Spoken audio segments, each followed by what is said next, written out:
दोस्तों, आज की स्वास्थ्य संबंधी जानकारी बहुत ही महत्वपूर्ण है। दोस्तों, शरीर के इन 4 अंगों में तेल लगाइए, आपका शरीर स्वतः अपने सारे बीमारियों को नष्ट कर देगा, यानी कि वो खुद ठीक कर लेगा। तो वो 4 अंग कौन कौन से हैं और हमें कौन सा तेल लगाने हैं, आज हम इसी विषय में बात करेंगे। तो इसीलिए दोस्तों, वीडियो को पूरा लास्ट तक देखना। आज के उपदेश को सुनकर आप अपने जीवन को सफल जीवन बना सकते हैं। और दोस्तों, इस जानकारी से पहले चलिए सुनते हैं भगवान बुद्ध का एक उपदेश। इसके पहले आप मेरे चैनल पर नए हैं तो वीडियो को लाइक, शेयर और चैनल को सब्सक्राइब करना ना भूले। और आप बुद्ध को मानते हैं तो कमेंट बॉक्स में नमो बुद्धाय जरूर लिखिए। तो चलिए शुरू करती हूँ आज के इस वीडियो को। एक दिन एक राजा भगवान बुद्ध के पास आया। बुद्ध के आश्रम में बहुत भीड़ थी। राजा ने भगवान बुद्ध से अनुरोध किया कि एकांत में कुछ बुद्ध से कहना चाहते हैं। तथागत बुद्ध बोले, सर्वत्र एकांत है, यही बोलो। फिर राजा ने कहा कि मैं तथागत संन्यास लेना चाहता हूँ। बुद्ध गंभीर हो गए। वे बोले कि तुम्हें संन्यास होने के लिए तुम्हें पहले मेरी एक शर्त पालन करना होगा। राजा ने स्पष्ट किया कि जब दीक्षा लेनी ही है और सत्संग होना ही है तो मुझे आपका सभी शर्त मंजूर है। और फिर तथागत बुद्ध ने आदेश दिया और कहा, अपने कपड़े उतारो, अपने जूते उतारो और नग्न हो जाओ।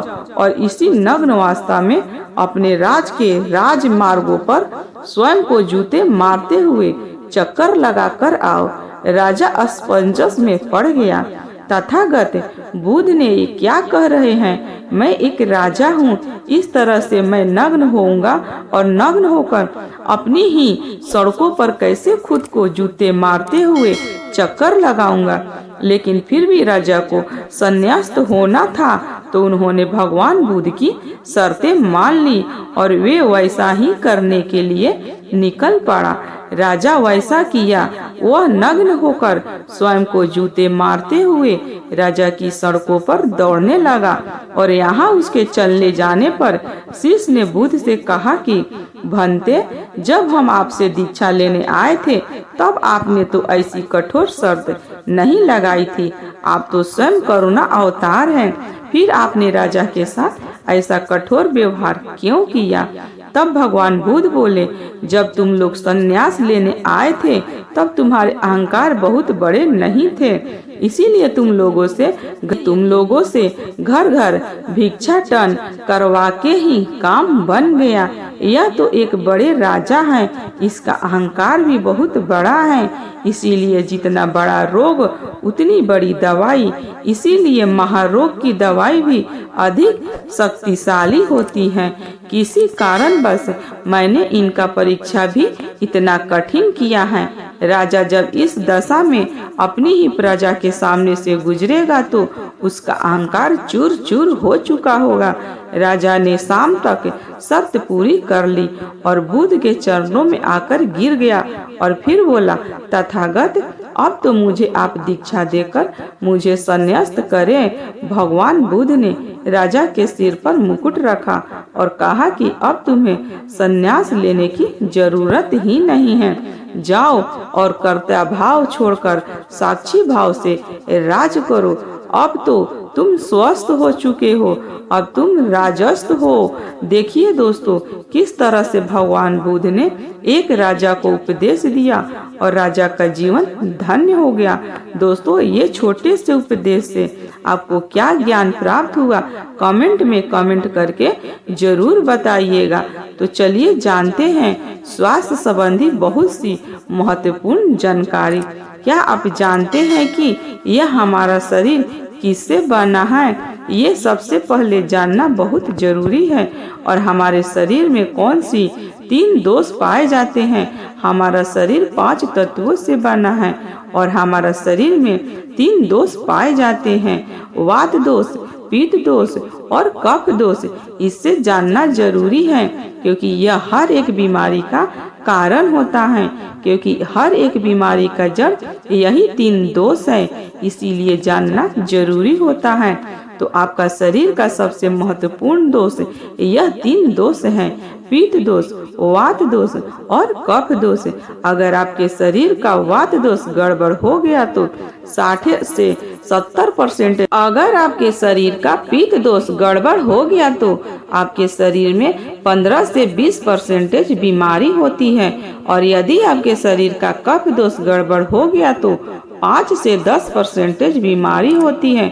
अब इन तीनों प्रवृत्ति हमारे शरीर में कब से कब तक रहती है? तो जब हम जन्म से बाल अवस्था में रहते हैं, यानी जब हमारा जन्म होता है और 14 साल की उम्र तक हमारे शरीर में कफ प्रवृत्ति ज्यादा होती है। इस समय कफ ज्यादा बनता है और ये प्रकृति की देन है। कफ इसलिए बनता है क्योंकि हमारा शरीर ग्रो करता है। कफ बनना जरूरी है क्योंकि यह कफ हमारे शरीर के बहुत ही महत्वपूर्ण अंग है। बस हमें यह ध्यान देना है, हम अपने बच्चे को ऐसी चीजें नहीं देना है जिससे उनका कफ और बढ़ जाए, क्योंकि बच्चे उस समय कुछ नहीं जानते। पेरेंट्स को जागरूक होना होगा। बस हमें अपने बच्चे को कुछ भी ऐसे चीज नहीं देना है जिससे उसका कफ और बढ़ जाए। कफ बनाने वाली चीजें हमें उन्हें नहीं खिलाना है, नहीं तो क्या होगा, कफ से संबंधित जो 5 से 10% बीमारी है, जैसे टीबी, दामा, अस्थमा, इंसोफिलिया, ये सारी बीमारियां इसकी वजह से होती है। ये हर पेरेंट्स को ध्यान देना होगा। उसके बाद हम आते हैं बाल्य अवस्था में। युवा अवस्था में युवा की आयु कितनी होती है? जब हम 15 साल से 60 साल के बीच होते हैं। इस समय हमारा शरीर युवा अवस्था में होता है। इस समय हमारे शरीर में पित्त प्रवृत्ति सबसे ज्यादा होता है, सबसे ज्यादा पित्त बनता है। इसीलिए हमें यह ध्यान देना होगा कि हम ऐसी कोई चीज ना खाएं जिससे हमारा पित्त दोष बढ़ जाए। अगर हमारे शरीर में पित्त दोष बढ़ जाएगा तो हमारे शरीर में 15 से 20% बीमारी होती है। इसके बाद हमारा आता है वृद्धावस्था। 60 साल की उम्र हमारा वृद्धावस्था होता है। इस समय हमारे शरीर में वात दोष बढ़ता है और वात दोष संबंधी 60 से 70% बीमारियां हमारे शरीर में होती है। तो आपको ऐसी कोई चीज नहीं खाना है जिससे वात दोष बढ़े। तो दोस्तों, यह आप समझ गए कि आपके शरीर में 3 दोष का क्या रोल है। इसीलिए इन तीनों दोषों के संबंधी जो भी जानकारी जहाँ से भी उपलब्ध हो, एकत्र करें और इसे अपने जीवन में लागू करें, कारण को दूर करें और हमेशा इस बात का ध्यान रखें कि इन तीनों दोषों में क्या खाना चाहिए और क्या खाना नहीं चाहिए। इस दोषों को बढ़ाने वाली चीजें कभी ना खाएं। अब आप इन तीनों दोषों के बारे में जान गए हैं, तो अब जान ले कि आपका शरीर 5 तत्वों से कैसे बना है। आपका शरीर 5 तत्वों से बना है और इन 5 तत्वों में प्रोटीन, विटामिन सारे तत्व आते हैं। अब इन 5 तत्वों में और 3 दोषों में जो भी कमी आती है, सभी आपका शरीर बीमार होता है, अन्यथा आपका शरीर बीमार नहीं होता। अब आप समझ गए आपका शरीर बीमार होने का क्या कारण है। जैसे कुछ लोग रोते हैं, भगवान ने हमें कष्ट दे दिया, भगवान ने हमें यह बीमारी दे दिया, हमें गैस्ट्रिक अल्सर हो गया, हमें थायराइड, ब्लड प्रेशर, शुगर हो गया। क्यों हो गया? भगवान ने नहीं दिया, आपने खुद पाला है। जब प्रकृति आपको खाना खाने के नियमों का पालन करने के लिए कहती है, पानी पीने के नियमों का पालन करिए, इस प्रकृति का नियम पालन करिए, तो आप क्यों नहीं रह सकते हैं? जबकि हमारा शरीर उसी तत्वों से बना है, प्राकृतिक तत्वों से ही तो बना है।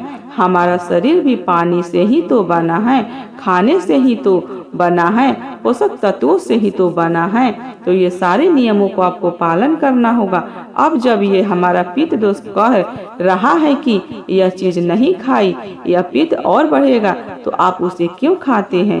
पिज्जा, बर्गर आप क्यों खाते हैं? चाय आप क्यों पीते हैं? चीनी आप क्यों खाते हैं? मैदा आप क्यों खाते हैं? खा रहे हैं तो आपके पेट में एसिडिटी बनेगा, आपका पाचन तंत्र बीमार पड़ेगा। तो जब आपका पाचन तंत्र बीमार होगा तो अनेक बीमारियां आपको आएगी। ये तो आप खुद कर रहे हो, ना ब्रांड नहीं दे रहा है, नहीं कर रहा है। हम आप इसे खुद जाने अनजाने में कर रहे हैं। हम अपने मन को, अपनी जीभ को कंट्रोल नहीं कर पा रहे हैं। तो दोस्तों, ये सारी चीजें आप छोड़ दीजिए। अब बात करते हैं कि हमें अपने शरीर पर कौन सा तेल लगाना चाहिए, कहाँ पर लगाना चाहिए, इस बारे में जानते हैं। आप समझ गए आपके शरीर का निर्माण कैसे होता है। इसे सुरक्षित रखना आपके हाथ में है। इसकी सुरक्षा आप खुद कीजिए। शरीर की 4 महत्वपूर्ण अंग है जिससे आपकी शरीर की सारी नसें जुड़ी होती है। पहला है पैर का तलवा, दूसरा है नाभि, तीसरा है आपकी नाक और चौथा है आपका सर। ये 4 सबसे महत्वपूर्ण अंग है और इस चारों जगह पर आपको तेल लगाना है। बस यह ध्यान देना है कि आपको कब लगाना है और कैसे लगाना है। तो सबसे पहले चलते हैं। पहला है पैर का तलवा। आपके पैर के तलवे, जो व्यक्ति रोज सुबह जाकर मॉर्निंग वॉक करता है नंगे पैर जमीन पर या फिर हरी घास पर, तो दोस्तों उसकी आंखों की रोशनी कभी कम नहीं होती है। तो इसीलिए आपको पैरों के तलवे में शुद्ध तोरी का तेल लगाना है। इसके अलावा आप शुद्ध सरसों का तेल भी लगा सकते हैं। जब आप रात में सोने जाए तो इसके पहले गुनगुने पानी से अपना पैर धो लीजिए और पैर धोने के बाद बढ़िया से उसे साफ कर लीजिए, सुखा लीजिए। जब आप बिस्तर पर लेट जाए और अपने हाथ से मालिश कर लीजिए। रात में सोते समय यही शुद्ध सरसों का तेल, और जैसे ही आप अपने 5 मिनट दोनों हाथों से मालिश करेंगे, तेल में से गर्माहट आएगी, तुरंत ही आपको नींद आना शुरू हो जाएगा। अगर आप नींद का टैबलेट लेते हैं, अगर आप डिप्रेशन में हैं, नींद नहीं आ रहा है, तो दूसरे दिन से ही बंद हो जाएगा। आपको नींद की टैबलेट की जरूरत ही नहीं पड़ेगी। आपका पागलपन दूर हो जाएगा। याददाश्त बहुत तेज होती है। दिमाग से संबंधित सारे समस्याएं खत्म और एक ही बार में। आप 10 बजे सो रहे हैं, 4 बजे से पहले आपकी नींद नहीं खुलेगी। इतनी बढ़िया नींद आती है। तो पैर के तलवे में तेल लगाने से आपके पाचन तंत्र मजबूत होता है, याददाश्त तेज होती है, भूख लगती है, शरीर में शक्ति मिलती है, ऊर्जा मिलती है, यानी कि शरीर की सारी पोषक तत्वों को आपूर्ति कर देता है। दूसरा स्थान है नाभि, जो कि आपके शरीर का सबसे महत्वपूर्ण अंग है। नाभि के पीछे एक पेकोटी ग्रंथि पाई जाती है और इसी पेकोटी ग्रंथि से शरीर की सारी नसें जुड़ी होती हैं और ये शरीर की सबसे शक्तिशाली ग्रंथि होती है। इसीलिए नाभि में तेल लगाना चाहिए। आप देखते होंगे जब आपके घर में छोटा बच्चा होता है तो माताएं उस बच्चे की तेल से मालिश करती थी। वे कहती थी कि हम जितनी बार तेल की मालिश करेंगे उतनी हड्डियां उतनी ही मजबूत होगी। और वे घर पर बना हुआ शुद्ध सरसों का तेल होता था और वो शुद्ध सरसों घर का तेल और तेलों से मालिश कर रहे हैं। ये किसी काम का नहीं। दोस्तों, कंपनियां हमें सिर्फ बेवकूफ़ बनाती हैं और इससे सिर्फ बीमारियां होती है, क्योंकि बच्चे की मालिश के लिए सबसे अच्छा तेल सरसों का है और गांव के बच्चों को माताएं आज भी सरसों के तेल की मालिश करती हैं। गांव के बच्चे शहर के बच्चों की तुलना में कितने कमजोर हैं, इसे आप खुद अनुमान लगा सकते हैं। तो दोस्तों, यह नाभि आपके शरीर का सबसे शक्तिशाली हिस्सा है। तो जब माताएं नाभि में तेल की मालिश करती थी तो पहले फूंक मारती थी, फूंक मारने के बाद उसमें तेल लगाती थी और दिन भर 3 से 4 बार तेल लगाती थी। तो दोस्तों, आपको भी आज से शुद्ध सरसों का तेल रात में सोते समय नाभि में लगाना है। और जब आप नाभि में तेल लगाते हैं तो इसके क्या फायदे होते हैं, आप यह जानकर चौंक जाएंगे। पहला फायदा, आपको अच्छी नींद आएगी। दूसरा फायदा, दिमाग से संबंधित कोई भी समस्या नहीं होगी। तीसरा फायदा, आपका पाचन तंत्र मजबूत रहेगा। चौथा फायदा, आपको भूख बढ़िया लगेगी। पांचवा फायदा, आपके शरीर का सारा दर्द दूर हो जाएगा। छठा फायदा, आपकी आंखों की रोशनी बढ़ जाएगी, यानी कि शरीर की हर एक अंग के लिए फायदेमंद है। तीसरा है आपकी नाक, पैर का तलवा हो गया, नाभि हो गई। अब हम एक कदम आगे चलते हैं, वे है नाक, कान और आँख। तो दोस्तों, आपको नाक में क्या करना है? अगर आपको गाय का शुद्ध देसी घी मिल जाए तो घी की एक बूंद दाईं नाक में और एक बूंद बाईं नाक में, दोनों नाक में एक एक बूंद डालनी है। रोजाना दोनों नाक में एक एक बूंद डालें। इसके इतने फायदे हैं, मैं यहाँ गिनाते गिनाते थक जाऊंगी। आपका पागलपन दूर हो जाएगा। अगर किसी को पागलपन है, अगर पागलपन का इलाज चल रहा है तो 3 से 4 महीने के अंदर पागलपन की दवा बंद हो जाएगी। अगर आपके कान के पर्दे में छेद है तो बिना ऑपरेशन से ठीक हो जाएगा। आपको नींद की समस्या है, नींद की समस्या दूर हो जाएगी। आपकी याददाश्त कमजोर है, याददाश्त आपकी तेज हो जाएगी। शरीर में कमजोरी है, शरीर की कमजोरी दूर हो जाएगी। जुकाम आपको कभी पूरी जिंदगी में नहीं होगा। जुकाम, सर्दी की नाक से संबंधित जितनी भी बीमारी है आपको नहीं होगा। चौथा है आपका सर। अब एक अंग और है जहाँ से आपका शरीर पूरा दिमाग जुड़ा हुआ है, वह है सिर। अगर गर्मी का सीजन है तो आप स्नान करते समय, जब आप स्नान करके निकले, स्नान करने के बाद जब आपके बाल का पानी सूख जाए तो आपको अपने सिर में शुद्ध सरसों का तेल लगाना है। जैसे ही आप अपने सिर में सरसों का तेल लगाकर सिर की मालिश करेंगे तो आपको 10 मिनट बाद नींद आना शुरू हो जाएगा। सिर में सोते समय तेल लगाने का कई फायदे हैं, जैसे आपको जो बाल पक रहा होगा वो भी रुक जाएगा। आपको नींद बढ़िया आएगी, दिमाग की याददाश्त पावरफुल होगी, शरीर की शक्ति बढ़ेगी, शरीर की कमजोरी दूर हो जाएगी, यानी कि शरीर की सारी शक्तियाँ आपको मिलेगी सिर में तेल लगाने से। तो दोस्तों, आप शुद्ध सरसों को तेल अपने शरीर के इन 4 अंगों पर लगाएं और देसी घी को